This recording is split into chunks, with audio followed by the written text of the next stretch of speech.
If you want to give someone the experience of really being in a location, the panorama feature is a great way to give the illusion that you were really there.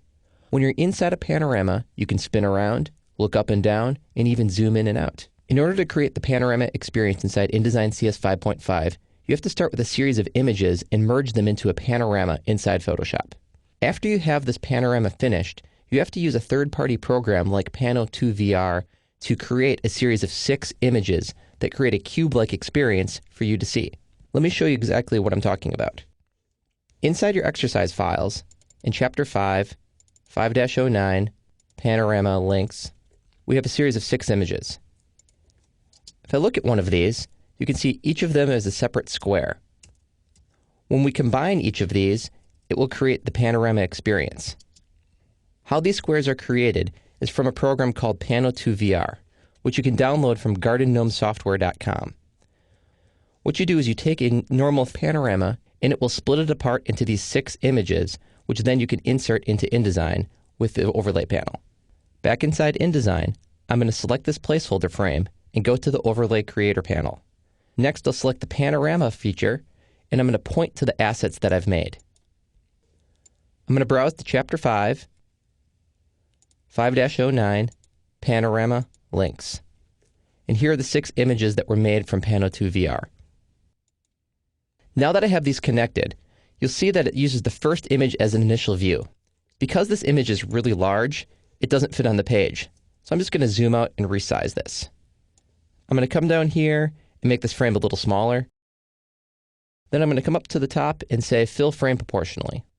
I want to have this centered, so I'll hold the Shift key, grab this one, go to Window, Object and Layout, Align, and then I'll choose Align Horizontal Centers. There we go. Now that I've got this frame selected, I'll go back to the Overlay Creator panel, and I can start to set an initial view and limit to pinch to zoom in these other settings.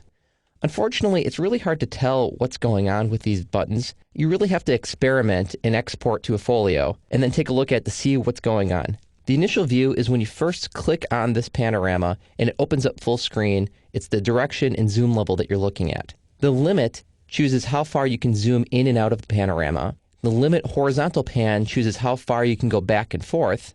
And the limit vertical tilt is how far you can go up and down. I'm going to leave all of these alone with the exception of the limit vertical tilt. For this, I want to put the limit at -45 and the other limit to be 45.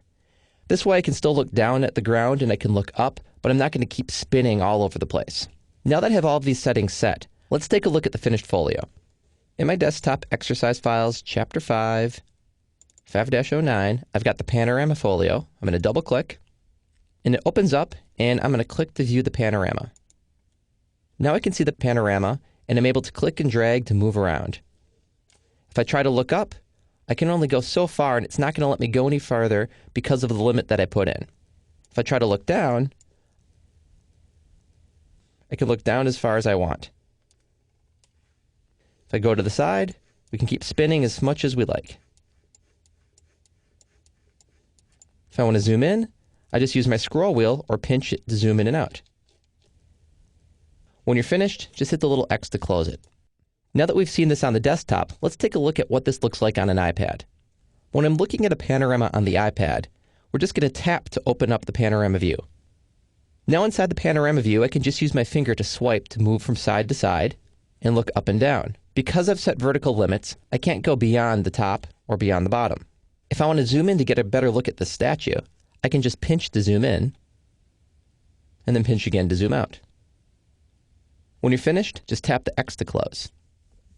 It may take some time to get your panorama working the way that you expect it to work, but the payoff of a well-executed virtual tour is well worth it. For me personally, when I was building this, it took quite a lot of trial and error to get the seam to work perfectly inside Photoshop. I had to do a lot of clone stamping to get it to match up perfectly. For an even more impressive experience, try adding an audio button that plays background noise to match the location that you're looking at.